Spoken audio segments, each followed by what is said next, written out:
Hello hi जय जगन्नाथ सांग मैंने एवं आम आसी जाइछु प्लाटफॉर्म नंबर 65। एक्चुअली एटा रेलवे स्टेशन नुह बट रेलवे स्टेशन भाई गोटे रेस्टोरेंट बहुत भल थिला तार अरेंजमेंट। एठी आमे आमको मिलता कौ जंक्शन तो सेटा वाड़ी जंक्शन आमको भुवनेश्वर जंक्शन मिललानी ऑलरेडी बुक थिला। तो आम ये वाड़ी जंक्शन में बसिकी भाईर मोर मेन्यू देखुछु कौन कौन ऑर्डर करूँ।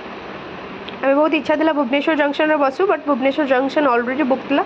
से कहले कि तुम्हें जब आसिया पूर्व बुक कर कॉल करके आम तुम रिजर्व कर छाड़ चलो वाड़ी जंक्शन में बस मुझे खेलुची प्लाटफॉर्म नंबर 5 टिश्यू पे जो कार्ट्रे ये आसी जामर फर्स्ट ट्रेन आसी जाए कि आणिक दे जाइए खाया को जूस वगैरह अच्छी।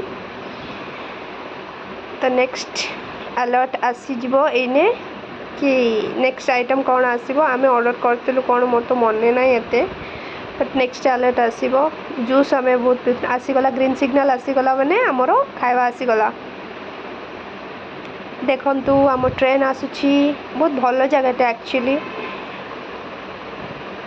आसीगला आमर खाଇବା तो पहुँचीगला आमर खाଇବା आम खाई सारा पर किसी क्लिप्स नहीं एमती किसी ओडिया भाई मिल जाते से आमर ओडिया लोगों सहित कथा ही बहुत भल लगा। बहुत भल जगह आपण मैंने भी विजिट करूँ खातु मस्त रुहतु एंजॉय करूँ बेंगलोर वेदर को।